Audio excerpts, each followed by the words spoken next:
You know what the real secret to powerlifting coaching is? It's not being some sort of magical guru that can write the perfect program 52 weeks in advance so you can just run through it and not need to change anything. It is knowing what to look for and paying enough attention so you can call lifters out when they're doing shit that isn't helping them and then give them positive reinforcement when what they're doing is really freaking good. And if you don't know where to start, you don't know what to look for, lucky for you, today is Form Check Friday, although this is a Saturday because if you can't tell, I'm not at my house and yesterday was eaten up by travel. But we are hopping into Team Activated because every Friday I toss up a thread where I'm asking lifters to post up some of their lifts that they want to be publicly ridiculed on YouTube for your viewers' educational purposes. So you guys can start to see what I'm looking for, what I'm thinking about, what I'm saying is good, what I'm saying is bad. So you guys can carry that into your own training and own coaching in order to get better. And if you guys don't know what Team Activated is, it is an online community that I'm hosting on the school platform for the sake of making powerlifters better. My only goal with it is to make lifters better. And the biggest thing that we're doing is I do literally hundreds of form checks like this every single day. And in the community, because I'm not limited by recording time and YouTube entertainment, I'm able to go in a lot deeper on stuff. So if you guys want help with your training, or if you're a coach that just wants to learn how to coach better, hit the link below, join the team because it is freaking sick. And it is so much fun for me to be able to have this much of a influence impact helping lifters all over the globe. So do it. It's sick. Anyways, we're getting rolling. I don't watch any of these videos before I record the Form Check Friday because I want to make it a little bit fun to be a bit of a surprise. So let's see what Matt's doing. He's got some various accessories from the week. I actually think I'm cheating because Matt posted a lot of these in the community already, so I have seen these already. Gonna need to make like a new rule where we talk about how if you've already posted the video in the community, you can't go on FCF. But Matt's running some stiff legs, and we've had to work really freaking hard on these because his stiff legs were a little bit ugly when we first started because he was trying to really arch the T-spine and then he was just like falling out of that arch and kind of collapsing. The bar was way too far out in front of him, so he wasn't able to really lever the hips through forward. And because I've already seen this video, he's doing a really good job of levering the hips through forward. And what I want you to notice is on that initial setup, on that initial wedge, watch how he is keeping the rib cage low by pulling the abs on and then rolling the shoulder blades down without losing that rib cage because that is the upper back action that we were missing. And this is one of the ones where this is a lot of just like, hey, you've put in the work. This is freaking good. And the only thing I want to be aware of is looking at the initiation every rep. Watch this next rep.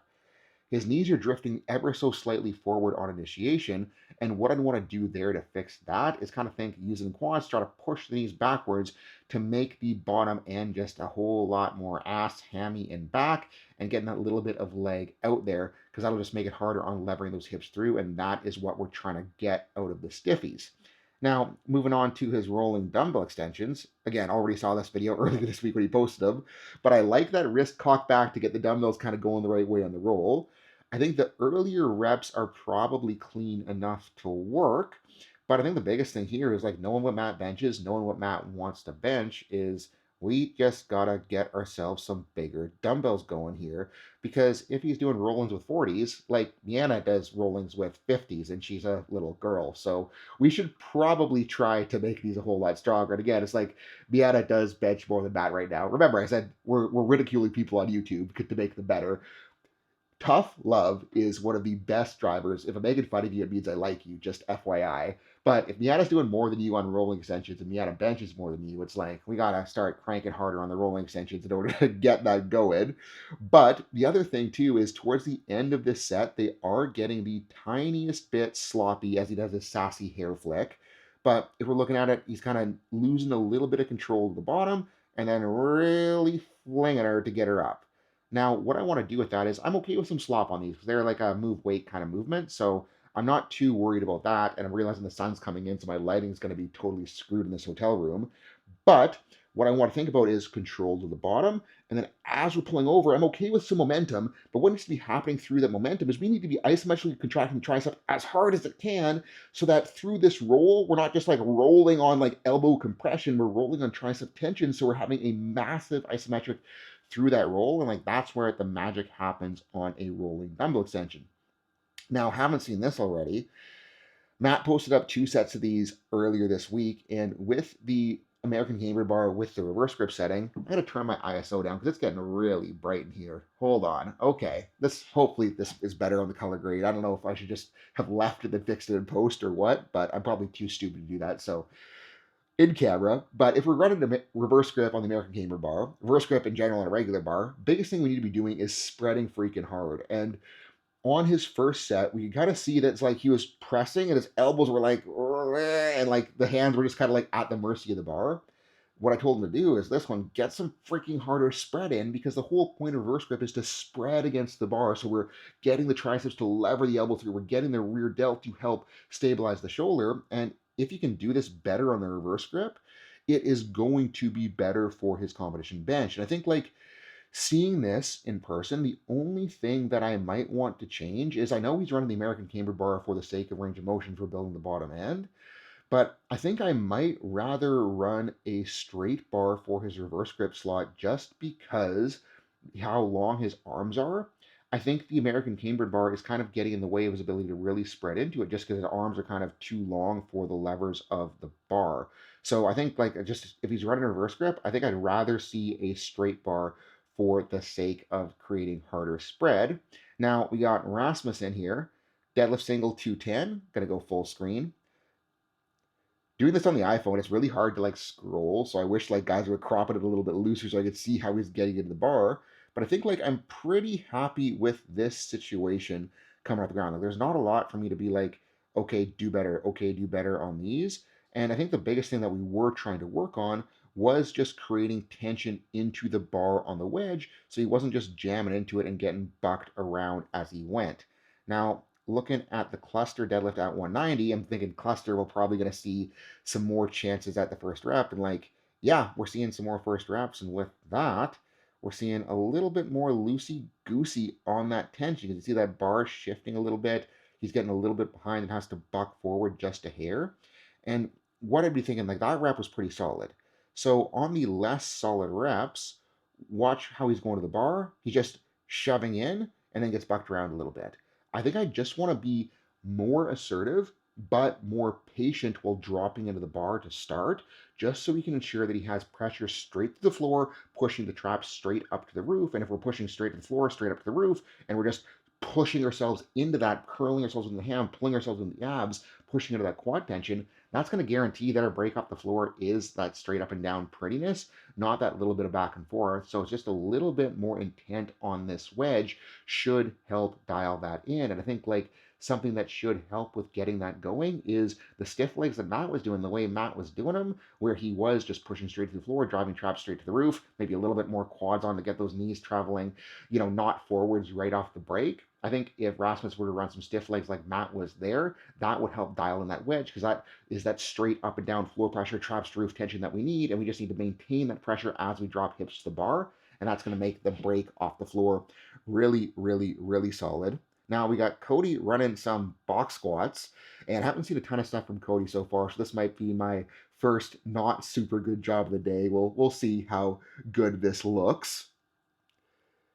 And we got we got some stuff going. So he's got the camber bar spider attachments on the SSB, which are freaking gnarly, and he's making them a lot harder on himself than he needs to because watch the bar, watch the hips. Bar going backwards, hips going backwards on and off the box, which is causing those camber attachments to really want to swing around on him.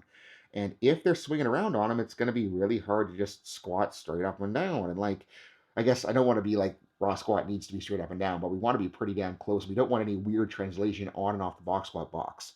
The other thing I'm seeing is looking at pelvic position. He is pretty darn overarched or anteriorly pelvic tilted. I don't want to be like lumbar extension's bad, anterior pelvic tilt is bad. I want to be like, it's just not the most efficient position to squat in because leverage wise, it's going to make it so that the hips need to be translated further back, acetabulum's further back. Leverage is gonna suck to use both glutes and legs. So what I want to try to do is at the top here, really try to pull pelvis towards ribcage, get yourself in a nice stacked neutral brace, and then just squeeze your butt cheeks and just use your butt cheek tension to manage your way down to the box, trying to sit straight down. And if we can get that sit straight down, we're going to be able to get rid of that bar swing back, hip swing back, so we can make the transition on and off the box a whole lot cleaner. And the other thing that'll help with that is, I don't know if it'll be realistic with where his band pegs are, because his band pegs look like they might be in the way of doing this with the box. But I want to rotate that box 45 degrees so that it's not just like in a line behind him. I want the corner between his legs so he has an easier time sitting straight down. Now we got Dane with some stiff legs, and I'm very curious to compare this to what we had Matt doing, because looking at the YouTube thumb, oh, it's not as pretty. It's not as pretty, Dane. I'm sorry. I'm sorry. And I know that he's got some, nasty low back stuff going on. We're trying to work on upper back mobility, flexibility, so that his low back doesn't have to take so much of the load. And you can kind of see this here, how his upper back is like flat as a 2x4. The upper part of the lower part of the upper back is pretty motiony. And kind of what I want to do is continue working on that T-spine mobility so we can transition some of that motion, some of that round higher up in the back. Not because, again, I'm not worried about low back motion, but it's like if the low back's the only thing that's moving and we got a rigid stick above it, if we can get a little bit more work into that upper back, that's going to take pressure off of the lower back. So we're just going to keep on cranking on the pullovers, cranking on the rotation, cranking on the flexion rows, cranking on the face pulls just to get that upper back moving.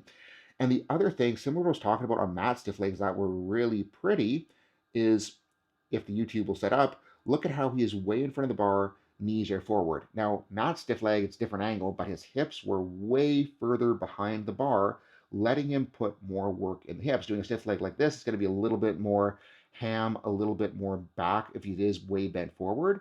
But the biggest thing that I want out of a stiff leg is, number one, creating that straight through floor, straight up tension so we can dial in our wedge. And how we're going to do that? By shoving hips to the bar. So if he were to start with the bar a little bit closer to his shins, hips, 3, 4, 5, maybe 6 inches further back, that would be way better for creating that hip to bar shove that we want to see on his conventional wedge. And you can kind of see, again, he's just kind of having to be forced to lean back a little bit more because he is so forward. And again, I don't want to be teaching leaning back on a deadlift. I want to be teaching straight up, straight down so we can stay over the bar. And I know with his conventionals, I was talking about being more over the bar than he was, because he was really lean behind the bar, like shoulders behind the bar in his conventional before.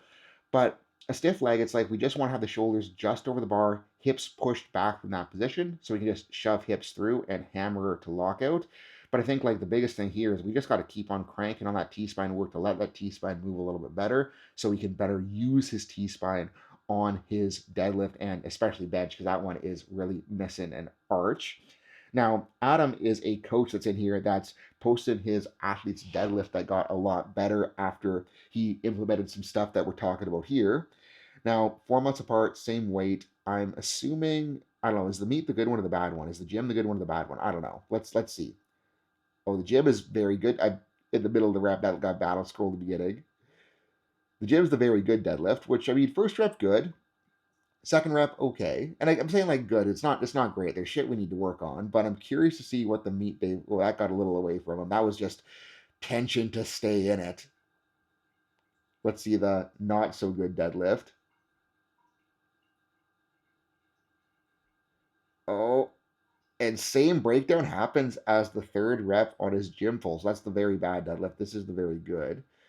Let's check her out. Okay, so I'm going to scroll back to the beginning so we can see the tension. I think that with where he's going and with where the bar ends up, you can kind of see how right off the floor, it bucks backwards a little bit. So the bar is really far away from here, which I think could be a good thing for getting quads in the lift. I just think it's a little bit too far away for where his levers are and where his mobility are. So I think like scooting the bar in like a centimeter closer to him could let him pull into more tension, just because the bar isn't going to have to drift back to get going. And again, he could focus on that straight up drive. Now, looking at where the third goes, you can kind of see that he just kicks straight back. And this is one of the things where, again, I'll have to talk to Adam to kind of find out what his quad training, what his hamstring training looks like. But this honestly looks like a lack of hamstring tension kind of just let the quads buck away, especially with that mid-range kind of shittiness. Because if it was like a quad issue, we'd just be able to shift back at hips and hams and usually just good morning it out better. If it's a hamstring issue where he just like doesn't have the hamstring tension to hold him in the legs, that's kind of going to be more characteristic of this shoot back than have to kind of re-get forward type deal. So I think this is just like a, if we were to get the bar a little bit closer, really try to leg curl into that closeness to have more ham tension, then we could probably do a better job of creating that straight up drive and not having to have that bar drift. So just a little bit more slow, a little bit more precision, a little bit more being active and assertive in creating tension on the wedge. And this should continue to get a whole lot better for Adam's guy. But that's what I got for today. I have to go rip over to School HQ now, which, again, the platform the team's hosted on. What is really sick is for first quarter 2025, we actually won what's called the School Games, which is a contest based on which groups can have the best growth with the least amount of churn. And we got some of the lowest churn on the entire platform, which is freaking phenomenal because that just means that everyone in the team loves it, is getting better. They're signing up, they're sticking around, they're seeing the benefits, seeing the value. So if you need any help with your powerlifting, whether you're a coach or a lifter, hit link below, join the team. It's freaking sick.